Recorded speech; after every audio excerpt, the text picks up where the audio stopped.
तो कर्नाटक कांग्रेस में सीएम पद की रेस के बीच डीके शिव कुमार का बड़ा बयान सामने आया है। पत्रकारों से बातचीत में उन्होंने कहा कि कुछ लोग कहते हैं कि सिद्धरमैया के साथ मेरे मतभेद हैं, लेकिन सच ये है कि हमारे बीच कोई मतभेद नहीं है। मैंने कई बार पार्टी के लिए कुर्बानी दी है और सिद्धरमैया जी के साथ खड़ा हूं। मैंने सिद्धरमैया को सहयोग दिया है।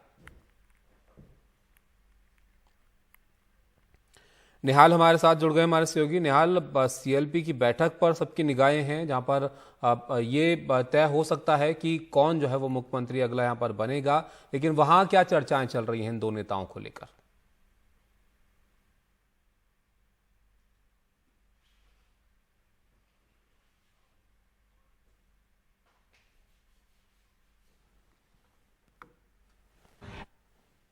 पहले भी बताया था कि डीके शिव कुमार को लेकर के एक चुनौती है कांग्रेस के पास सामने।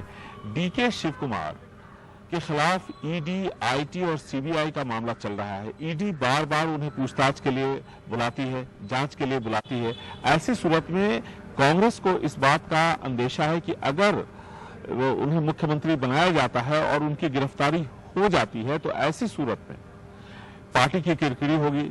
2-3 राज्यों में विधानसभा के चुनाव होने हैं। ऐसे में कहीं ना कहीं डीके शिव कुमार इस रेस में पिछड़ते हुए नजर आ रहे हैं। हालांकि इसका एहसास डीके शिव कुमार को भी है। जब भारत जोड़ो यात्रा यहां से गुजर रही थी कर्नाटका से, उससे पहले के बयान को देखेंगे तो डीके शिव कुमार और सिद्धरमैया के बीच में इस बात को लेकर के काफी चर्चा होती थी और बयानबाजी भी हुआ करती थी। लेकिन भारत जोड़ो यात्रा के बाद ये बयानबाजी रुक गई जब ईडी के संबंध बार बार यहां पर आने लगे।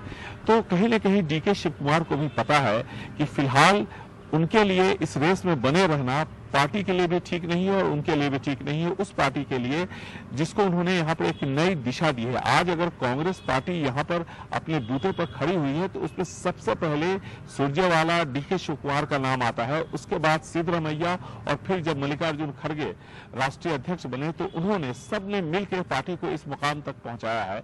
और ऐसे में सिर्फ मुख्यमंत्री के मुद्दे पर अगर डीके शिव कुमार और सिद्धरमैया के बीच में तकरार होती है या पार्टी के बीच में तकरार होती है तो निश्चित तौर पर इससे सिद्धरमैया की जो छवि है अभी वो खराब हो सकती है। इसका भी शायद माफ कीजिएगा, डीके शिव कुमार की जो छवि है वो खराब हो सकती है। और इसलिए डीके शिव कुमार के साथ एक बात यहां पर और कही जा रही है कि शायद कहीं ना कहीं उनको इस बात का भरोसा दिलाया गया है पार्टी आला कमान की तरफ से कि जैसे ही ये मामले खत्म हो जाएंगे उसके बाद उन्हें मुख्यमंत्री के तौर पर मौका दिया जाएगा। इस तरह की खबर है, हालांकि आधिकारिक तौर पर इसकी पुष्टि अभी नहीं हुई है। ऐसे में सिद्धरमैया बिल्कुल सीधे अब यहाँ पर इकलौते रह गए हैं मैदान में और कहा जा रहा है कि अगर सिद्धरमैया को मुख्यमंत्री बनाया जाता है तो फिर 2 या 3 उप मुख्यमंत्री हो सकते हैं। अब इसमें भी एक बड़ा पेच है। उप मुख्यमंत्री के तौर पर कौन हो सकते हैं? वो कलिगा समुदाय से डीके शिव कुमार है। लिंगायतों ने कांग्रेस के पक्ष में वोटिंग की है तो लिंगायतों से भी एक उप मुख्यमंत्री होगा, इसमें भी कहीं कोई दो राय नहीं है। फिर शेड्यूल कास्ट की तरफ से भी एक उप मुख्यमंत्री होगा। तो और उसके बाद मुस्लिम समुदाय ने भी जम करके वोटिंग की है कांग्रेस पार्टी के लिए, तो वहां से भी एक उप मुख्यमंत्री होना चाहिए। तो ऐसे में क्या 4 उप मुख्यमंत्री होंगे? तो कहा जा रहा है कि शायद ऐसी सूरत में शिव कुमार हो सकते हैं और इस भरोसे के साथ कि जब सारे मामले खत्म हो जाएंगे तो उन्हें मुख्यमंत्री के तौर पर यहाँ पर मौका दिया जाएगा। तो मतलब निहाल, ये माना जाए कि चर्चा है कि उनको उप मुख्यमंत्री जो है वो बनाया जा सकता है, और ये जो उनका एक तरह से रिएक्शन आप कहिए जो आया डीके शिव कुमार का, इसके क्या मायने निकाले जाएं, जिसमें उन्होंने कहा कि सिद्धरमैया के साथ कोई मतभेद उनके नहीं है, वो समर्थन करते रहे उनको?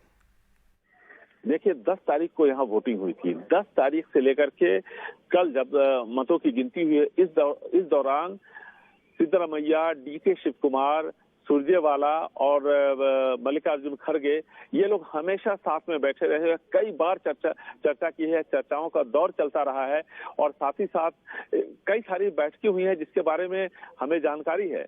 ये इन बैठकों का सिर्फ एक ही मकसद था, खास करके कल जब रिजल्ट आ गए हैं उसके बाद, कि अगला मुख्यमंत्री कौन होगा। और इन सभी बैठकों में 2 लोग विशेष तौर पर होते थे, सिद्धरमैया और डीके शिव कुमार। जाहिर है कि वो सबसे बड़े नेता हैं, उनके नेतृत्व में यहाँ चुनाव लड़ा गया है। लेकिन प्रदेश अध्यक्ष के तौर पर जिस तरह से बयान दिया है अभी डीके शिव कुमार ने, उससे एक बात बिल्कुल साफ है कि वो शायद पार्टी की जो लाइन है उसके साथ खड़े हुए हैं, यानी कि वो अब तकरार नहीं करेंगे। वो जिस जिद पर अड़े हुए थे, ऐसा कहा जा जा रहा है। उन्होंने कहा था डीके शिव कुमार ने कि 1999 में जब चुनाव हुए थे उस वक्त प्रदेश अध्यक्ष एसएम कृष्णा थे, उनके नेतृत्व में चुनाव हुए और 132 से 133 सीटें कांग्रेस ने जीती थी। इस बार एक बार फिर यहाँ पर जब चुनाव हुए तो प्रदेश अध्यक्ष डीके शिव कुमार हैं, उस टाइम में एसएम कृष्णा थे जब 132 सीटें कांग्रेस ने जीती थी 1999 में। इस वक्त डीके शिव कुमार हैं और उनके नेतृत्व में इससे भी ज्यादा सीटें कांग्रेस ने जीती, 136 सीटें, और दो विधायकों ने समर्थन भी दे दिया है। ऐसी सूरत में उनकी दावेदारी बनती है, ये डीके शिव कुमार कह रहे थे। और उनका ये भी कहना था जब उन्होंने अपनी दावेदारी पेश की, जो हमें जानकारी मिली है उसके मुताबिक, कि पार्टी को एक नया आयाम उन्होंने दिया है। हर तरह से पार्टी को जिला स्तर पर उन्होंने खड़ा किया, पंचायत स्तर पर खड़ा किया, इसलिए उनकी दावेदारी सबसे ज्यादा है। लेकिन अब जो बयान आया है आज तुमकुरू के सिद्धगंगा मठ के पास, उससे एक बात साफ है कि डीके शिव कुमार ने पार्टी की बात मान ली है। ये साफ संकेत है और शायद DK Shivakumar party line के साथ खड़े हुए हैं। यानी शायद जब ये कांग्रेस लेजिस्लेटिव पार्टी की बैठक यानी सीएलपी की बैठक शाम में हो सकता है सिद्धरमैया के नाम को लेकर के वहां पर कोई विवाद न खड़ा हो और शायद उनको मुख्यमंत्री के तौर पर, सीएलपी लीडर के तौर पर चुन लिया जाए। बिल्कुल, शुक्रिया निहाल आपका सब जानकारी के लिए। तो अब से थोड़ी देर बाद सीएलपी की बैठक वहां पर होनी है, जिसमें ये साफ हो सकता है कि अगला मुख्यमंत्री किसको वहां पर कांग्रेस पार्टी बनाती है। तो सबकी निगाहें इस पर भी हैं और इस बीच आपने देखा कि जो समर्थक हैं उनकी तरफ से भी अपनी अपनी मांग है कि इन दोनों नेताओं को जो है वो मुख्यमंत्री के लिए जो है चुने पार्टी। लेकिन क्या फैसला लिया जाता है वो अब थोड़ी देर में और यहाँ पर साफ होने वाला है।